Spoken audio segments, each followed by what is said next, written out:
If y'all take a look at the field, you're gonna see that there's some water on the field.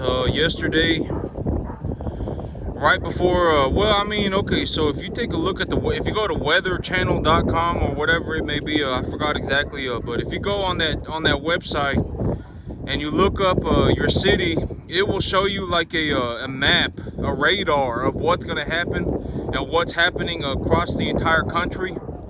And so I was taking a look at the rain cloud. It came in from the west. It came in from all the way out west, way past Fort Worth, and it just blew east. And so I got to see how big the rain cloud was. And the rain cloud was not big enough for me to be like, okay, I'm gonna go and dump extra fertilizer on my field.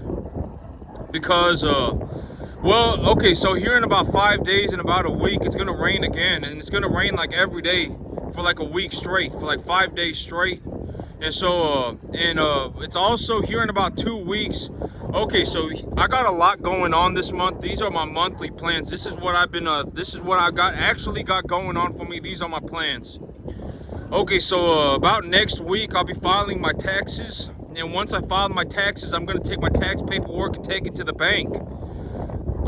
Here in about 2 to 4 weeks, within the next 2 to 4 weeks, I will be plowing up a portion of my field to plant pearl millet. I'm gonna plant pearl millet this time around, because I don't want to plant sorghum Sudan grass, because sorghum Sudan grass, the cattle, sorghum Sudan grass grows very well, but the cattle, they knock it over and then it mats on the ground, and when it mats on the ground, it causes the other plant material around it to die as well. And so it's kind of just this wonky, if I were gonna cut grass for hay, I would choose to grow sorghum Sudan grass, but as a forage, I don't really like the grass that grows up in the air like corn. And so I figured that this year I'm gonna do pearl millet. And also, when sorghum Sudan grass, when it's real short, when it's like 6 to 10 inches tall, if it's real hot outside, there's a chance for prussic acid poisoning and nitrate poisoning. There's also a chance for nitrate poisoning in pearl millet, but I don't get the prussic acid poisoning problems with pearl millet as I do in sorghum Sudan. And so I'm gonna plant pearl millet. And okay, so the big plan is that so it's gonna rain for about 2 weeks. There's like a rain over the next 14 days. There is a chance, like a 50% chance of it raining for like 8 days out of those 14 days. About half of the 14 days, it's gonna rain. There's a 50% chance of it raining for about half the days. And so in those circumstances, and it's going to be 60 to 80 degrees and cloudy outside. So in those circumstances, my grass should be accumulating biomass at a near optimum pace, granted that I also have good soil fertility. And so in this situation, I am going to plow up half of my field, because if I have a maximum biomass accumulation on half of my field, I can feed 40 cattle, I can feed 50 cattle on 5 acres of grass with zero issue. 5 acres of grass, 50 cattle will not be able to eat 5 acres of grass. Not even close. Not, when they're this size, when they're about 400 or 500 pounds, they're not going to be able to eat 5 acres of grass. They just won't be able to do it. It will be way too much grass. And so I'm going to plow up my field while the biomass accumulation of the field is at its optimum pace, and the soil temperature is also warm enough for me to plant pearl millet. And so that is what I'm going to do over the next 2 to 4 weeks. I'm going to plow up half of my field, plant pearl millet. The other half of my field I will leave for my animals to graze. And in terms of my business, okay, so one of the things that I got going on for my business right now is that I'm starting to sell cattle. And here in about the next, this is something that realistically goes on. Here in about the next 3 months, I will have about $30,000. About $25,000 sitting in my bank account. And so I need to invest the money. That's the thing, is that like me, when I have money, I need to invest it or I'm going to get income taxed. And so that's the big thing, is that I'm going to take a look around my farm and I'm going to think, do I want to build anything? Do I want to build a new barn? Do I want to build anything at all? Anything for my farm? Do I want to build a gate? What do I want to build, right? I mean, if I don't, I think I have everything that I need. I don't think I want to build anything else. And so I'm at this point in time, I am considering buying a new truck. here in about 3 months, I will have about $25,000-$30,000 in my bank account from selling cattle, just from the cattle business. Oh, well, not just from the cattle, but okay, because but if we are going to actually look at it, because I also need to recuperate debt. I also need to pay back debt, and so but my debt does not expire. I don't my deadline for my debt repayment is like November. And so I don't really want to pay back my debt until the deadline. And so here in about the next 3 months, I'll have about $35,000, $40,000, about $30,000 to $35,000, right? I'll have about $35,000. Maybe I'll keep half of that for debt payment. But that still leaves me with like $15,000. And so I'm like, maybe what I'll do is I'll pay off my truck and I'll just go ahead and buy a new truck, or I'm gonna take a look around and see if there's anything I want to build. Because the good thing about building is that it increases the value of my property, and it's also income tax deductible. And so I need to figure out over before next year, because I really want to stay on top of this thing. Like, I don't want to sit there at the end of the year and go, oh my God, I got $150,000 that I just made in the cattle business. I just got $150,000 and now I have 1 month to invest all of it. I don't want to be in that situation. And so whenever I get large chunks of money, like over the next 3 months I'm gonna sell these cattle, and over the next 3 months I'm gonna make about $40,000. I'm gonna make over the next 3 months I'll make about $35,000. So when I have 35 grand, I want to figure it out right then. I want to have a good idea, and when I see this coming, I see this about to happen in my near future, and I want to figure it out right now. I want to start figuring out right now, because if it comes down to a situation where I'm sitting there at the end of the year and I've sold like 125 cattle and I've made like 200 grand, I don't want to sit there with 200 grand and have to figure out what I'm going to do, right? I don't want to be in that situation, because it's like, okay, now I got 1 month to invest $200,000. And so I don't want to be in that situation. So what I do personally, is that I invest chunks at a time. And so here in the next 3 months, I'm going to have about $25,000-$30,000.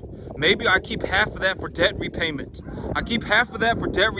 And then I keep the other half. I'm gonna have to figure out what I'm gonna do, because it's like I'm gonna buy new cattle, right? And so the replacement cost for a heifer right now is about $650, and the replacement cost for a steer at 200 pounds.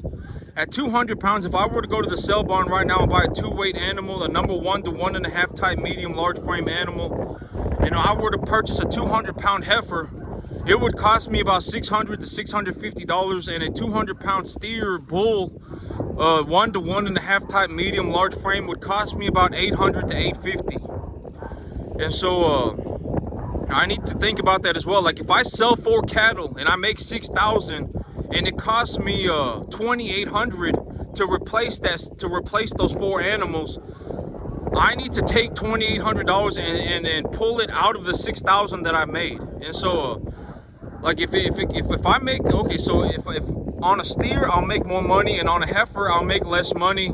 But on a heifer, the cost that it takes me to replace a heifer is lower than a steer. Like, if it costs me $850 to buy a replacement steer, it's going to cost me about $650 to buy a replacement heifer. And so on a steer I'll make more money. And so if I make $6,000 on a set of steers, if I make $6,000, let's say I make $6,000 on a set of steers, and it costs me $3,200. It cost me $3,200 to buy those 4 steers back.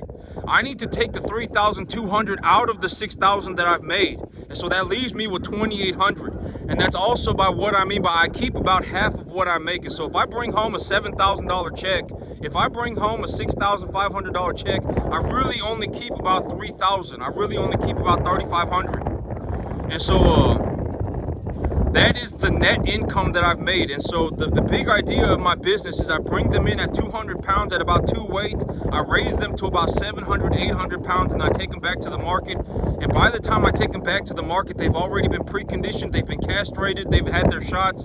They are at a body conditioning score of 6 to 7. That is the ultimate, that is the big idea plan of my business. That is like, if I were going to tell you my business in a nutshell, that is what I do. I bring them in at 2, I take them to 7, get them to a body conditioning score of 6 to 7, and I take them to market and I raise number 1 to 1.5 type medium, large frame beef animals. That is my entire business in a nutshell. That is how I make money. And so, but if I go to the sell barn and I come home with a $7,000 check, I really only have made about $3,500. I really only keep about half of it, because the $300, I'm gonna need to pay for stuff like, on average, it costs me about $15 a month per animal to put weight on them at this pace. If I were gonna, grow enough grass to get these animals obese, and I were to feed them grain, it's gonna cost me about $15 a month. And so if I have to raise an animal for 5 months, that's gonna cost me almost $75 per animal, or 5 times 15, whatever that may be, 75, something like that, dollars per animal. And so if I bring them in for, let's say I bring in a number 1 to 1.5 type medium large frame 2-weight steer, 200 pounds, and I bring them in for $4 a pound, 4 1/4, I pay $8.50, or I pay $8.50 for them. I pay $4.50 is the very top of the market. So let's say I pay $4 for them, I pay $800 for them, and I also need to put in another $75 for that animal. And if I'm also gonna have to precondition them, that's gonna cost me about another $40. And so, but then it's like, let's deduct 10 for the first 2 months, and so it's gonna cost me almost $900 to get that animal to 700 pounds. And when I get that animal to 700 pounds and I take him to market, and let's say I make 210 on it, I've made about a 2 1/4 at 700 pounds. He's probably gonna sell for about maybe somewhere between 2 1/4 and 250. And I get $1,600 for him, $1,700 for him, or it's $1,700 is very high. Let's say I get $1,600 for him.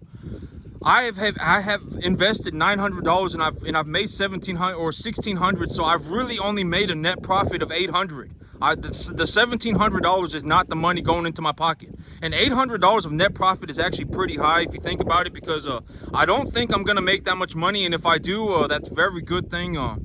Because at $800 per animal, at 125 animals a year, I'd be making like 100 grand. And I don't think I'm gonna make 100 grand. I'm just gonna be honest. I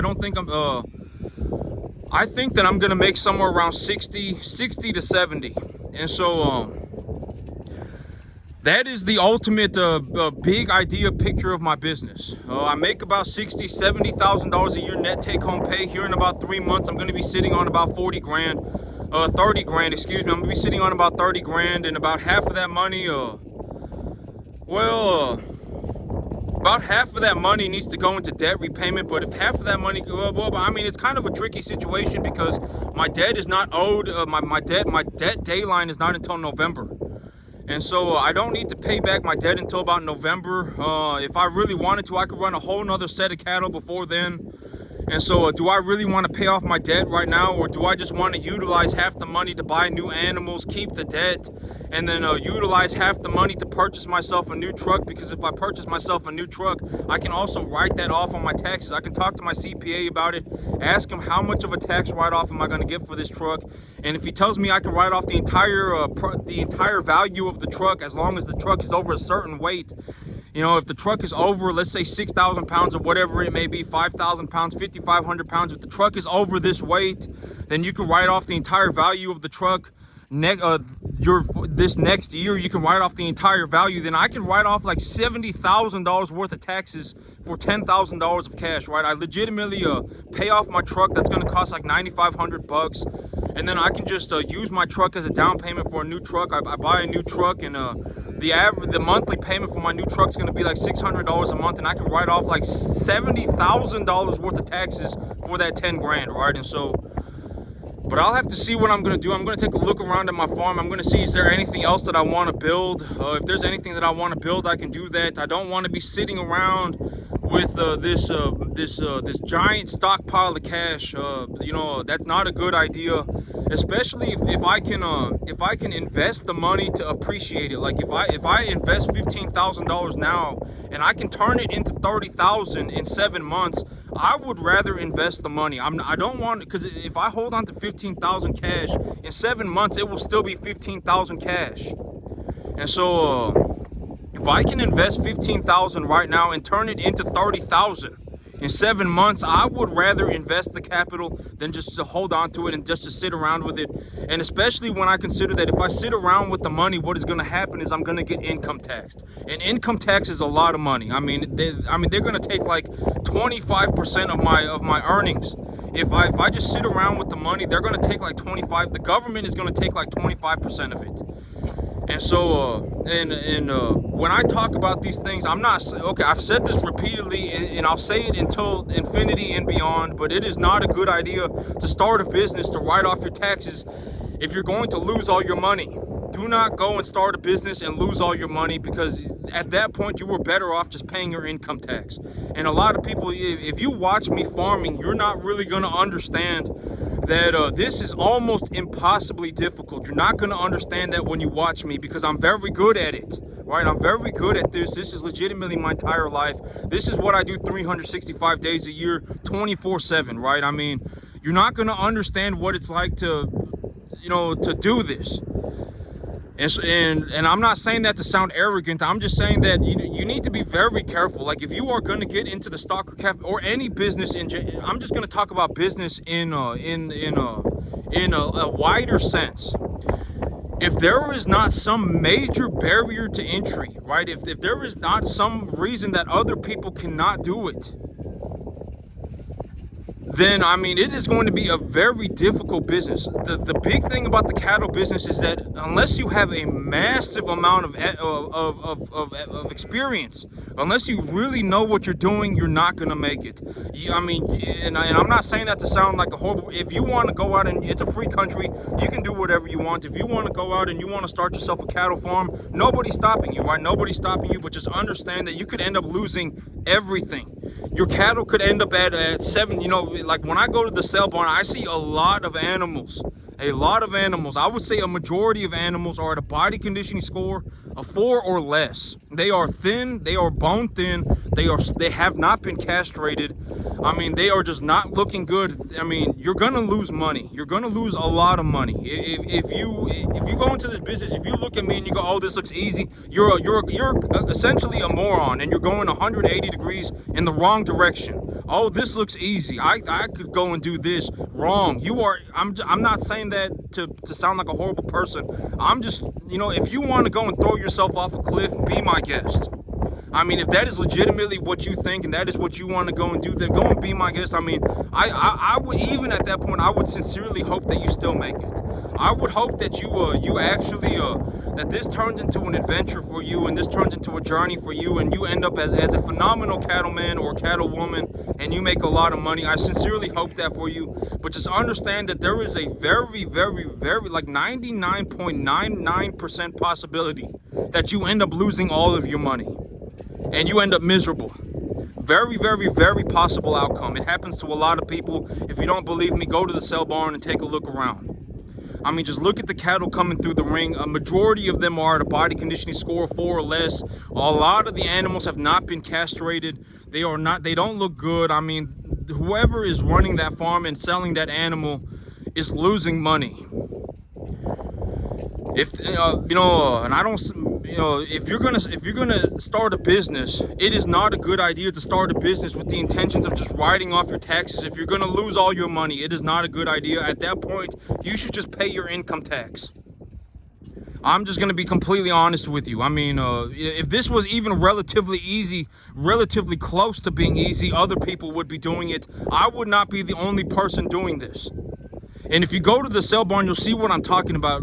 Go to the sale barn and take a look around. Sit there the entire day, and by the end of the day, take a look around and see how many people you see that are under 40. Just buying cattle, legitimately buying cattle. They're under 40 and they're buying cattle. You're almost not going to see anyone ever. I mean, young people, even old people don't want to do this. right? I mean, you know, it's usually like if I go to the sale barn, I'm gonna be honest. If I go to the sale barn, whichever sale barn that I go to, it's usually 2 or 3 big buyers at every sale barn. That's it. The 2 or 3 big buyers, and that's it. It's not like some massive stampede of people that are running into the farming industry. It's not like people are going, oh my God, you know what I'm gonna do to go and get rich? You know what I'm gonna do and go to get money? I'm gonna start a farm. It almost never happens. It just does not. I mean, a lot of people do not understand that me making $60,000, $70,000 a year here of net income on a 10-acre field is very good. A lot of people, you probably don't understand that, but it is very good. $60,000, $70,000 a year of net income on a 10-acre cattle farm is like ridiculously good.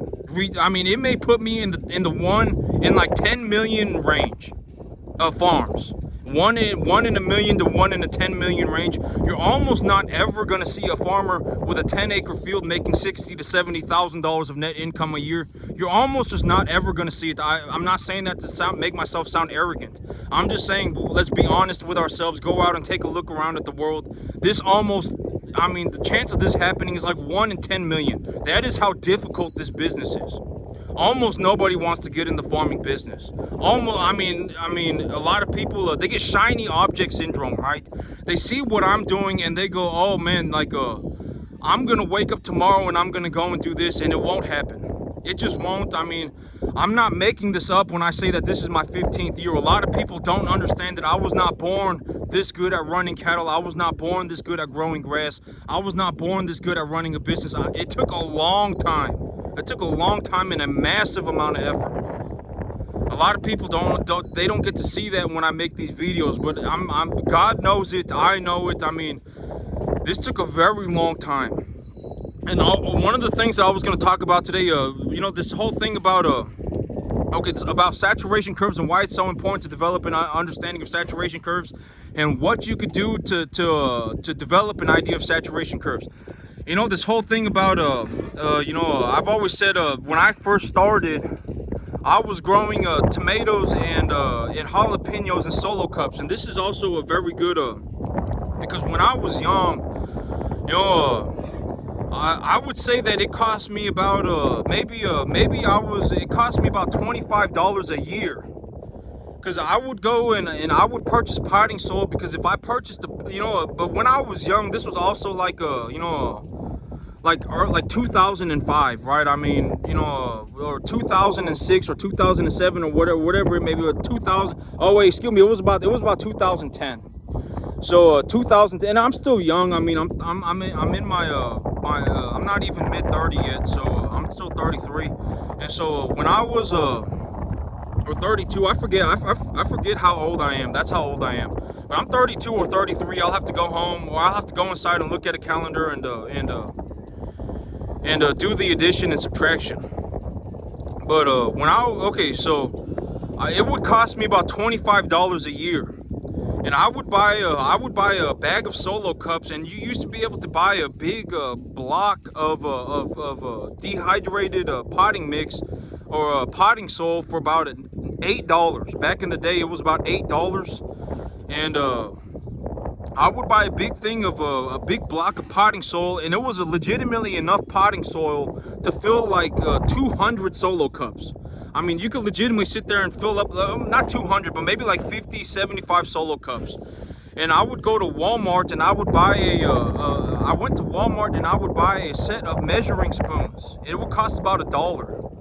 And so I would put the potting soil in the solo cup. I would cut a hole in the bottom of the solo cup, and I would put the potting soil in the solo cup, and I would label it. I would label it. This one is group 1, 2, 3, 4, 5, and group 1 would get a half a teaspoon of fertilizer.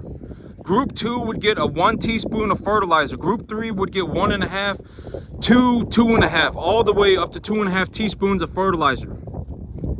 And when you grow the plants, if you have 5 to 10 plants per group, you can see for yourself what I mean by a saturation curve.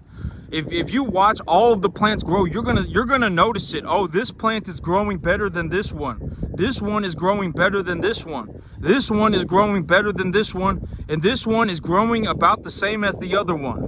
And so at that point where you go, oh, this one is growing about the same as the other one, that is your saturation point.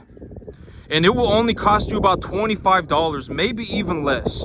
And you could start getting in a massive amount of experience. I mean, I worked with solo cups and potting soil. The whole reason about potting soil was that you can reuse potting soil. You can reuse it. I mean, 10 years, I reused potting soil every single year. I did not ever throw it away. And so every single year that went by, you know, I would have to invest about $20 a year.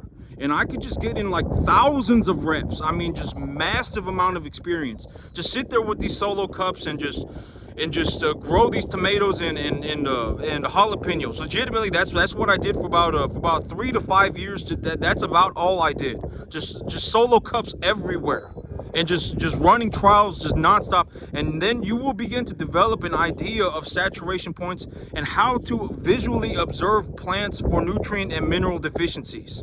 And it won't cost you hardly any money. It'll cost you maybe about, with inflation and everything, maybe $50 a year. Maybe $50 a year. And also, you know, this also gives you the opportunity, like if you want to diagnose a nitrogen deficiency, if you're like, oh man, I think I have a nitrogen deficiency, what you can do is run your first set of run your first set of trials, and then run a second trial as well right next to it with the same exact thing, but add a little bit of nitrogen to every single cup. A half teaspoon, 1 teaspoon, 1.5 teaspoon, just not straight nitrogen fertilizer. And then when you do that and you go, oh well, you know, it looks like my plants have a potassium deficiency, you go on Google and you look it up. You look up potassium deficiency in tomato plants or potassium deficiency in jalapeno plants, and boom, boom, everything pops up, right? And then you start reading papers, and oh, there's a paper right here that says, you know, the potassium requirements of tomatoes, a scientific paper, published paper that talks about the potassium requirements of tomatoes. And you go, oh, well, you know, I'll read this real quick too. This is how I did it, right? I went on Google and I just looked it up. And the thing about Google is when you look something up, there are like millions of search results, right? And so if you look up potassium deficiency in tomatoes and you press Google Images, it will show you pictures. But then if you just hit you know, all or whatever it may be, you know, and then it starts popping up all of these papers, and then you realize, oh, you know, and then there are published like government papers and university papers and all these things, and you go, oh well, you know, I wonder if there's somewhere that I can read just these papers. And so you go on Google Scholar, and then you go on Google Scholar and you look up the same thing, potassium requirements for tomatoes, and it will tell you, oh, and then you start to learn, you start to figure it out. You go, oh well, these papers are all saying, these papers have all been you know, peer reviewed, and they've been and there are hundreds of papers that talk about this. But the potassium requirement for tomatoes and jalapenos or whatever it may be is about this, right? It's about 1 in 1, maybe even a little bit higher than nitrogen. And so, okay, this experiment here used 10 parts nitrogen, 1 part phosphorus, and 12 parts potassium, and they found that they had optimal growth in their tomato plant. Right, and then you can go and then you start figuring this stuff, and then it's a long chain reaction, right? And then it's like after 15 years, now you're this. You know, that's where I started, and 15 years later, this is where I ended up. And so that is the reality of my life. You know, you go on Google and you start looking stuff up, and you're gonna find that a lot of stuff pops up, and you can read whatever you want, and then you can figure out how to find good information for yourself and do all of that. But that is it's a very long process. And if there was any way that I could legitimately just make one video and show you, and ooh la la, you became a mystical, magical 1 in 10 million farmer, I would make the video for you. I would not hold out on you. I would legitimately make the video for you. But you got to understand, like, people are not running into the farming industry. People are not going, oh my God, you know what I want to do? You know what I want to do to get rich? I want to go and be a farmer. I mean, if that is what you think is happening, you are going 180 degrees in the wrong direction. And I mean, in all honesty, you're just a moron. I mean, either you're very naive or you're a complete moron. I mean, I don't know. It's not good, right? There is, you know, why would you go around and, you know, that is what I call the I fell out of heaven at 7 mentality, right? I mean, you look at someone like me and you go, oh, this must be easy. I mean, I don't know what to tell you, but you're just wrong. I mean, legitimately going 180 degrees in the wrong direction. You should be ashamed of yourself, and you're also a moron. And you're not ever gonna make it here. So, I mean, don't ask me. This was almost impossible. I mean, you know, if this was even relatively close to being easy, you know, a lot of people would be doing it. You would be seeing people. It's not like a lot of people. $60,000 to $70,000 a year is a lot of money. It's a lot of money. Even to me, $60,000 to $70,000 a year, it's enough money to make me wake up every day, 7 days a week, and go to work. Legitimately, it's enough money for me to it's a lot of money. $60,000 $70,000 a year is a lot of money for me, and it is also for a lot of people. If they could do it, they would be doing it. But the reason they're not doing it is because they can't. And why can they not do it? Because it's ridiculously difficult. So I mean, if you go into farming and you go, oh man, you know, I'm gonna start getting in reps, right? I'm gonna start getting myself some experience. I'm gonna learn how to do this, and maybe in 15 years I make it. Maybe if I'm fast, I make it in 12 years. But you're probably not even gonna make it in 12 years. You're probably not. I don't know how else to say that than to just be upfront with you. And this is also what I mean by your chances of making it go up drastically if you're young. And a majority, I would say, I think like the YouTube thing is saying like 70 or whatever % of my viewership are people that are like under 30. And half of that are people who are under 20. So it's a lot of young people. And so, you know, you may actually have a chance to make it. But you're going to have to understand, like, if you're 15 and you start, I mean, you might make it by the time you're 28 to 30. And you know, you don't want to get into a situation where you lose everything on the way. That's the big thing, because a lot of people don't know that you know, that there is a very real possibility that if you start a business that you can just end up losing everything, not making any money, and then being miserable for eternity and beyond. It is a very real possibility. You know, if you don't understand that, you know, it's I'm just gonna say, you know, because me, I run my own business, right? I run my own business. This business would not exist without me. And you know, there is, you know, well, I mean, the big barrier to entry, you know, I've always, what I was saying earlier, the big barrier to entry, there needs to be a massive barrier to entry for why people cannot do your business. And at that point, if there was a massive barrier to entry, you will have a competitive edge in the market. You will have an opportunity to make more money. Because if other people can't do it, they would be doing it. If other people can't do it, they will go do it. I mean, that's just how money works. I mean, people are not sitting around going, oh, I don't want 70 grand. Right? 70 grand is a lot of money for a lot of people. If they had the opportunity to make 70 grand, they would go and do it. But there needs to be a massive barrier to entry. The work is just excruciatingly difficult. The work, I mean, you need a massive level of experience. I mean, it takes, you know, I mean, there needs to be something, right? You know, the skill set that is required is extremely difficult to obtain. There needs to be some sort of barrier to entry. And, you know, that's the thing about farming. That's why almost nobody makes it. And if you go and you take a look around and you see farmers, that's a reason why almost nobody makes it. And I'm not saying that to just, you know, I'm not saying that because I'm making it up. You know, just go around and take a look around and see what you find for yourself. But that's it for me today, YouTube. Y'all have a good one.